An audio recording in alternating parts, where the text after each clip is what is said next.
Hey everyone, it's a beautiful sunny Wednesday afternoon here in Montreal. I hope everyone out there is doing really well. You're enjoying yourselves and enjoying the summer, which here in Canada, of course, never lasts long enough. My name is Derek Royden. For those of you who haven't been here before, thanks so much for coming by.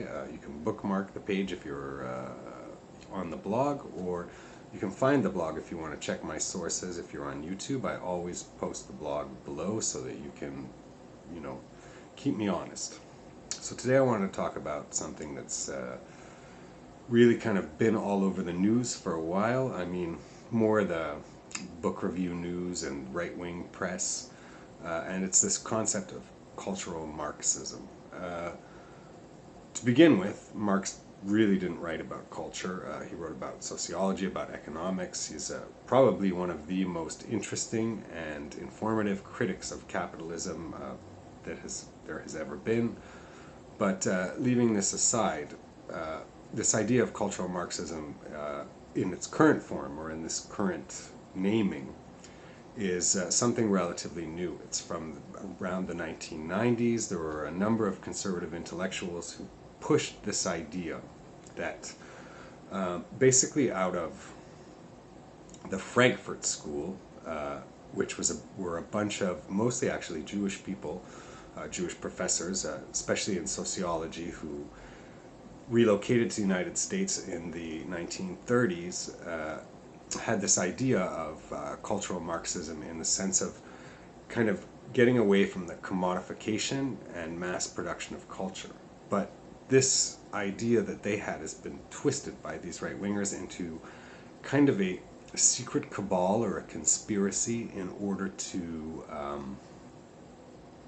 basically change and control society. Now, these voices on the right, and there's more and more of them because more and more people come, especially on YouTube, come talk about this idea, or come to talk about this idea of cultural Marxism, and the idea gets simplified more and more and more. Like, take this one Canadian intellectual, and I use the term extremely loosely for this person. His name is Jordan Peterson. He talks about how Marxists basically are hiding, using critical theory, using postmodernism, are hiding their Marxism in postmodernism, okay? And part of this is in this argument of cultural Marxism. This is completely absurd. Postmodernists, theorists especially, or academics of postmodernism, and Marxist academics, or just Marxists in general, are pretty much diametrically opposed to each other. Of course, Marxism makes class analysis central to its discussion of the world, and postmodernism, and even this isn't really true, but postmodernism to a greater degree kind of takes up where existentialism leaves off and makes identity central to much of the philosophy around it. But once again, postmodernism is actually much more complicated, a much more complicated thing to describe than Marxism is. Simply because, and I mentioned this in my last video, a lot of postmodern theory is just really obvious stuff, but couched in language that's basically impossible for the layman to understand. Now, the very idea that Herbert Marcuse or Theodor Adorno, who most people don't really know about, are the founders of a conspiracy that runs across the West and is trying to silence the voices of people like Jordan Peterson or people like Stéphane Malnieu, who's even worse. Both are Canadian, by the way. Is absurd at the core. People may not appreciate or like political correctness. I can understand that. When I was young, I often rebelled against it. And of course, when you are ignorant of something, and someone calls you on it, especially if they do it in maybe not the nicest way possible, it can make you feel bad.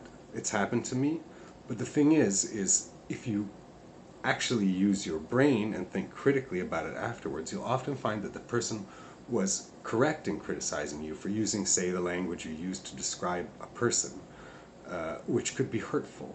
I mean, we're all in this life learning. Hopefully we continue to learn all the time. This is one of the reasons why I so dislike these new reactionaries, the alt-right, but also like neo-reactionaries like Peterson, who kind of insist that there was somehow that there was some point in the past when the world was a much better place. I mean, it's simply not true. And if you were part of a marginalized group, if you were a disabled person, if you were a woman pre the 1930s in most places, in the West, I'm not even talking about in the Islamic world right now, which they always bring up, but in the West, your life was not and couldn't be as good as it is now. Cultural Marxism itself, what's scary about it, what's scary about the fact that there's so many people pushing this idea that this is this completely untrue and nonsensical and non-existent thing is real.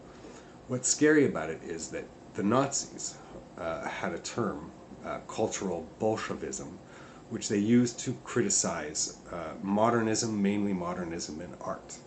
Now, the closeness, the parallel between these two terms shouldn't be dismissed, because many of these people, and I'm not accusing like someone like Jordan Peterson or even Stefan Molyneux, although he gets close to it at times, of being Nazis.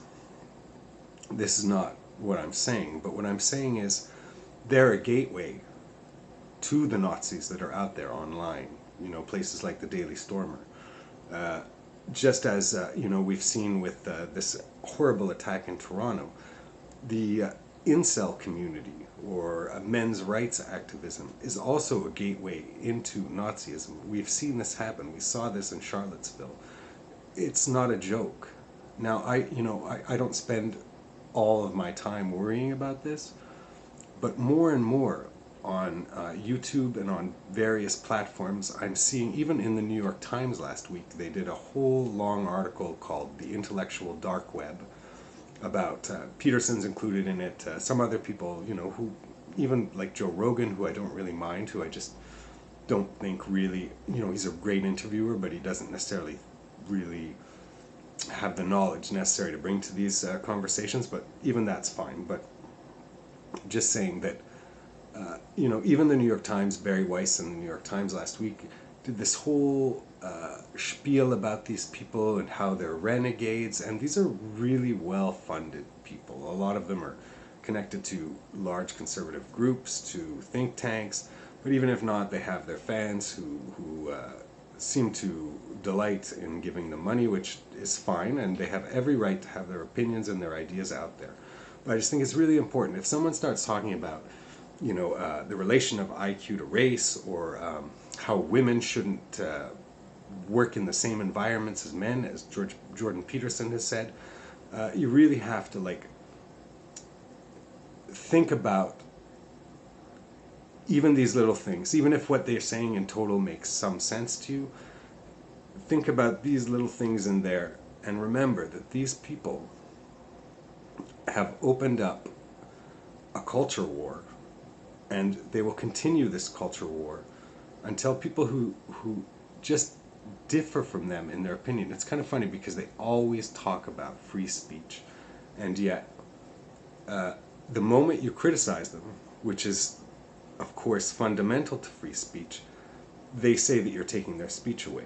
This is because most of these people, and I include Peterson in this, and I know he's a university professor, a great Jungian psychiatrist or psychologist or whatever he is, but they can't defend their ideas because their ideas are fundamentally flawed and fundamentally unscientific.